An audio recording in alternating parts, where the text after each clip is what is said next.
Hello dear students, welcome back to my channel edu colours. बच्चों, आज हम इस वीडियो में पढ़ेंगे क्लास 10th की भूगोल की वर्कशीट नंबर 4, जो कि 15 जुलाई को आपको मिलेगी। और चैप्टर है हमारा संसाधन। ठीक है, हमें आज प्रमुख संसाधनों के उपयोग के बारे में पढ़ना है।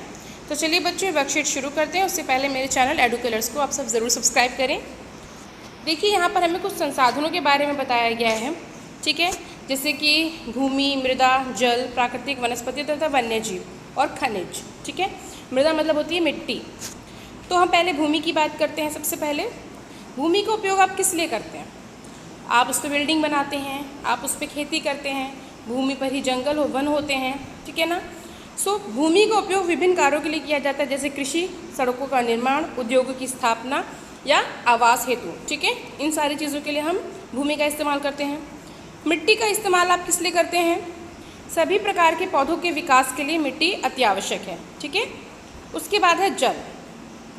जल के बिना जीवन की कल्पना नहीं की जा सकती। ये भोजन पकाने, पीने, कपड़ों की सफाई, उद्योगों इत्यादि में उपयोग किया जाता है। मतलब हम सोच भी नहीं सकते कि पानी के बिना जीवन कैसा होगा। अब हमारी जो प्राकृतिक वनस्पति है वो कैसी होती है? ठीक है, हमारे बहुत सारे संसाधन हैं, बहुत सारी वनस्पति है। ठीक है, भारत में वैसे तो उष्णकटिबंधीय पर्णपाती वन जो हैं वो ज़्यादा हिस्से में पाए जाते हैं। उष्णकटिबंधीय सदाबहार वन भी पाए जाते हैं। पर्वतीय वनस्पति अलग होती है, जो थोड़ी सी शंकु आकार की होती है, कुछ इस तरीके से होती है। पर्वतीय जो वन की वनस्पति होती है, उन वनस्पति में कौन कौन से पौधे, पेड़ पाए जाते हैं बेसिकली। ठीक है, तो आगे हम उसके बारे में डिस्कशन करेंगे। तो ये पेड़ पौधे हमारे लिए बहुत अति आवश्यक है, क्योंकि हमें इससे लकड़ी प्राप्त होती है। ये प्राणियों को आश्रय देते हैं और ऑक्सीजन उत्पन्न करते हैं, इनसे हम सांस लेते हैं। ठीक है, वन्य जीव, इनके अंतर्गत हमारे जैसे पक्षी, कीट एवं जलीय जीव आते हैं। इनसे हमें दूध, मांस, ऊन, शहद आदि मतलब बहुत सी चीज़ें जो हमें जानवरों से मिलती हैं वो हमारे अति उपयोगी होती हैं। इसलिए हमें जानवरों, कुछ लोग पालते हैं। ठीक है, पशुपालन बहुत से लोग करते हैं जानवरों के। तो ये सारी चीज़ें हमें जानवरों से मिलती हैं। फिर आते हैं खनिज पे। खनिज जो है जैसे लोहा, कोयला, एल्यूमिनियम, तांबा इत्यादि हमारे लिए अति महत्वपूर्ण संसाधन है। इनका प्रयोग हम अपने घरों में भी करते हैं और बाहर के कार्यों में भी, इंडस्ट्री वगैरह लगाने के लिए भी इन खनिजों का उपयोग होता है। सो ये सारी जितनी चीज़ें मैंने आपको बताई हैं, ये मनुष्य की एक तरीके से आसपास की चीज़ें हैं जो बहुत ज़्यादा इंपॉर्टेंट संसाधन, जिन्हें आप प्राकृतिक संसाधन कह सकते हैं। ये बहुत इंपॉर्टेंट संसाधन है। इनके बिना आजकल का मनुष्य जो है वो सर्वाइव नहीं कर सकता। तो अगर हम प्रश्नों के ऊपर आते हैं तो हमारा जो सबसे पहला प्रश्न है वो है कि जल हमारे लिए कैसे महत्वपूर्ण है। ठीक है, जल हमारे लिए कैसे महत्वपूर्ण है, ये हमारा प्रश्न है।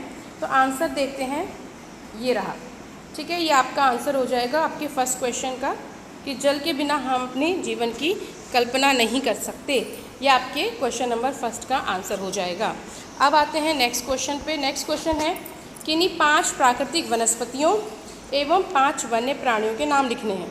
ठीक है, और अगला क्वेश्चन है हमें अपने घर में उपयोग होने वाले खनिजों के नाम लेने हैं। तो बच्चों, प्राकृतिक वनस्पति हमारी कौन कौन सी है? जैसे चीड़, देवदार, साल, शीशम, महोगनी, रोजवुड, ताड़, बांस, रबड़, जंगली आम, आबूनस। ये क्या है? ये प्राकृतिक वनस्पति है, पेड़ों के प्रकार हैं। ठीक है, जो इंडिया में पाए जाते हैं। उसी तरीके से वन्य प्राणी जो इंडिया में पाए जाते हैं, जैसे कि हाथी, तेंदुआ, भालू, हिरण, याक। आप और भी लिखना चाहें तो आप और भी वनस्पति जो वन्य प्राणी हैं उनके बारे में लिख सकते हैं, इसमें ऐड कर सकते हैं। फिर हमारा तीसरा क्वेश्चन क्या था कि घर में प्रयोग होने वाले खनिजों के नाम लेने हैं। तो आप अपने घर में कौन कौन से खनिज यूज़ करते हैं?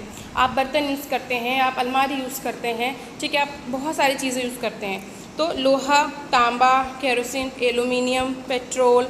ठीक है, ये सारी चीज़ें आप अपने दैनिक जीवन में यूज़ करते हैं। ठीक है, अलग अलग फॉर्म्स में होती हैं। कोई चम्मच है, जैसे कोई अलमारी है, कोई मेज़ है, अलग अलग तरीके से बनी होती है, अलग अलग धातुओं से बनी होती है, अलग अलग खनिजों से बनी होती है।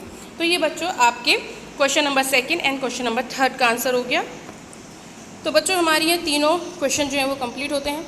आई होप आपको ये तीनों क्वेश्चन समझ में आए होंगे। वर्कशीट बहुत इजी है, आराम से आप लोग सब बच्चे समझ सकते हैं।